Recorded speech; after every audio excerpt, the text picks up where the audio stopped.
Hello friends, જય માતાજી, જય શ્રી કૃષ્ણ. તો આજે હું તમારી સાથે રેસિપી શેર કરવા જઈ રહ્યું છું.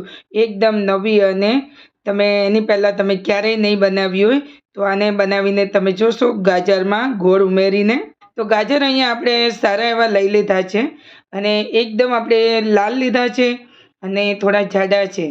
તો ચાલો ગાજરને સૌપ્રથમ તો સારી રીતે ધોઈ સાફ કરી અને પછી આપણે આ રીતે છીણી વડે એને છીણી લેવાના છે. એકદમ જે આપણે મોટું થોડું આવે છે એને એમાં છીણવાના છે. તો ગાજરનું આપણે છીણ પણ સારી રીતે આપણે છીણી લીધા છે, જોઈ શકો છો. તો આ રીતે આજે આપણે બનાવીશું ગાજરને છીણી, અને આ એનો પીળો ભાગ નીકળેલો છે એટલે આપણે આ નથી ઉમેરવાનો. અને અહીંયા મેં 1 કે 1.5 કિલો ગાજર લીધા હતા, તો એની અંદર 500 ગ્રામ આપણું નીકળી ગયું છે, અને 1 કિલો ગાજર ને લઈ અને હવે ચાલો હવે આપણે ગોળ લઈ લીધો છે. ગોળને પણ અહીંયા મેં 250 ગ્રામ જેટલો ગોળ લીધો છે, એને પણ આ રીતે સારો એવો છીણી લીધો છે. અને ગોળમાં ઉમેરીને આજે આપણે બનાવીશું એકદમ ટેસ્ટી ગાજરનો હલવો. તો ચાલો એના માટે, અને તો સૌપ્રથમ તો પહેલાં આપણે કઢાઈ લઈ લેવાની છે. કઢાઈમાં આપણે 2 ચમચા જેટલું ઘી લઈ લીધું છે. ઘી ગરમ થાય એટલે એની અંદર આપણે ડ્રાયફ્રૂટ થોડા આપણે હલકા શેકી લેવાના છે. એટલે અહીંયા 10 નંગ કાજુ બદામ લઈ લીધા છે, 10-15 નંગ. હવે એને આપણે સાતળી લેવાના છે. થોડા હલકા આપણા કલર થોડો ચેન્જ થાય ત્યાં સુધી એને આપણે શેકી લેવાના છે, અને બળે ને એનું આપણે ધ્યાન રાખવું. તો હવે અને સરસ રીતે શેકાઈ ગયા છે. તો હવે એને આપણે આ રીતે લઈ લઈશું અને પછી એને કટિંગ કરી લઈશું મનપસંદ ટુકડામાં. ચાકુ લઈને આપણે 1 કે 2 ભાગમાં. તો ચાલો હવે ઘી ગરમ છે તો એમાં આપણે ગાજર છીણેલા આપણે અંદર ઉમેરી દેવાના છે, અને પછી આપણે ગાજરને આપણે શેકી લેવાના છે. થોડું હલકું એનું પાણી બળે ત્યાં સુધી આપણે એને શેકી લઈશું. તો આ રીતે ગાજરને આપણે સારી રીતે ચમચા વડેથી ચલાવીશું, અને બંને સાઈડ ઉલટ પુલટ કરતા. તો હવે ગાજરને થોડું આપણે આ રીતે સારી રીતે બધું મિક્સ કરી લેવાના છે. તો ગાજર પણ સારી રીતે મિક્સ થઈ ગયો છે અને ઘીની અંદર, અને હવે આપણે આ રીતે બધું મિક્સ કરી લઈશું. તો ગાજર સારી રીતે અને આ રીતે જો ફ્રેન્ડ્સ તમે ન બનાવી હોય તો તમે આ રીતે બનાવશો તો ગાજરનો હલવો તો તમે ખાતા જ રહી જશો, અને તમે કહેશો કે ગોળમાં કોઈ દિવસ બનતો હશે. તો હા, તો ચાલો હવે એના માટે શું છે કે મેં અહીંયા અડધી થેલી દૂધની લઈ લીધી છે. એટલે દૂધ એટલે કે 1 કપ જેટલું દૂધ હતું, તો મેં અંદર દૂધ ઉમેરી દીધું છે. બહુ દૂધ નથી લેવાનું, ફક્ત આપણે 1 કપ જેટલું દૂધ લઈ લેવાનું છે. અને દૂધને પણ હવે સારી રીતે આપણે બળે ત્યાં સુધી આપણે આ જોઈ શકો છો. તો હવે આપણું જ્યારે દૂધ બળી જાય, એકદમ કોરો હલવો થઈ જાય આપણે ગાજર, ત્યારે એને આપણે અંદર આગળ આપણે બીજું પ્રોસેસ કરીશું. આપણું દૂધ બળી ગયું છે, તો હવે આ રીતે જોઈ શકો છો.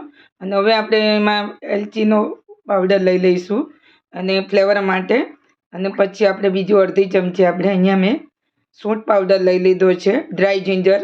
એટલે કે શું છે કે આપણે એને પચવામાં એકદમ સારું રહે ને, આપણે એને પચી પણ જાય, અને સૂંઠ પાવડર ખાવામાં પણ સારો. તો ચાલો હવે આપણે આ દૂધ બળે ત્યાં સુધી એને આપણે થોડી વાર માટે આપણે એને ગેસ ઉપર રહેવા દઈશું. એટલે તો હવે દૂધ પણ હવે આપણું સારું બળી ગયું છે, અને હવે આપણે ગાજર પણ કોરા થઈ ગયા છે. તો હવે થોડા ડ્રાયફ્રૂટ ઉમેરી દઈએ, અને બીજા આપણે ગાર્નિશિંગ માટે રાખીશું.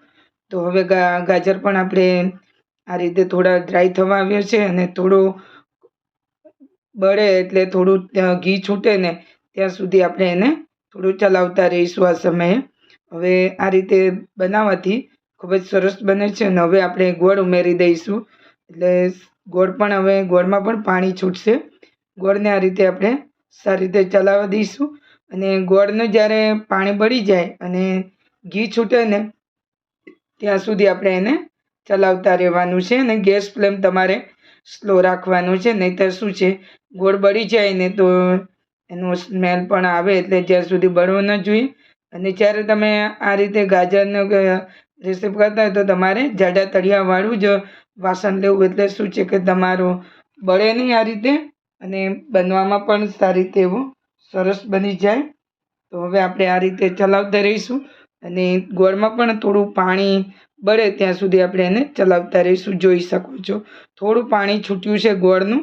તો હવે આપણે આ સ્ટેપની હવે થોડી વાર, અને તમને એવું લાગે કે કઢાઈ પર કિનારી પર ચોંટે એટલે સમજી લેવું કે ગોળનો પાયો પણ સરસ બની ગયો છે. અને આ સમયે તમારે ઉતારી લઉં, નહીંતર શું છે કે તમારે જ્યારે ગાજર તમારા એકદમ હાર્ડ થઈ જશે. હવે આપણે ગેસ બંધ કરી દેવાનો. ઘી પણ છૂટી ગયું છે અને તૈયાર થઈ ગયો છે આપણો એકદમ ગાજરનો હલવો. તો આ સ્ટેપે હવે આપણે નારિયેળનો પાવડર ઉમેરી દઈશું, ડેસિકેટેડ કોકોનટ. એટલે શું છે કે ગાજરમાં ખૂબ જ ટેસ્ટી લાગે છે. તો ફ્રેન્ડ્સ, તમે જો ક્યારેય ન ઉમેરવું હોય તો આ રીતે તમે, અને તમારી પાસે પાવડર ન હોય નારિયેળનો, તો તમે આખું નારિયેળ હોય તો પણ એને આ રીતે છીણીને અંદર લઈ શકો છો. તો હવે આપણે ગેસ બંધ કરી દીધો છે અને હવે આપણે એને લઈ લઈશું સર્વિંગ પ્લેટમાં. તો તૈયાર થઈ ગયો છે ગાજરનો હલવો. અને આને તમારે જો બરફી બનાવવી હોય, તમારે એને ઠંડો ચોસલા પાડવા હોય તો પણ તમે એને ચોસલા પાડી શકો છો. અને તમારે આમ જ છૂટો ખાવો હોય તો તમે છૂટો પણ રાખી શકો છો. તો હવે અહીંયા આપણે ગાર્નિશિંગ કરી દઈશું. અહીંયા તો તૈયાર છે આપણો ગાજરનો હલવો ગોળવાળો. તો છે ને મિત્રો, જોતાં જ ખાવાનું મન થઈ જાય એવો. તો ફ્રેન્ડ્સ, તમને આ ગોળની રેસિપી કેવી લાગી, ગોળના ગાજરના હલવાની? તો ફ્રેન્ડ્સ, તમને જો મારી રેસિપી પસંદ આવી હોય અને હજુ સુધી તમે ચેનલ પર સબસ્ક્રાઈબ નથી કર્યું તો મિત્રો કરી લેજો. તો શું છે કે તમને મારી આવનારી રેસિપી તમને નોટિફિકેશન મળતું રહે.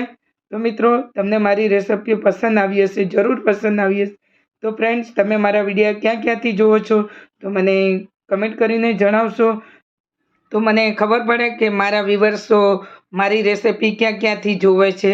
તો ફ્રેન્ડ્સ, મને કમેન્ટ કરીને જણાવશો કે તમે કયા ગામથી અને કયા શહેરથી જોઈ રહ્યા છો.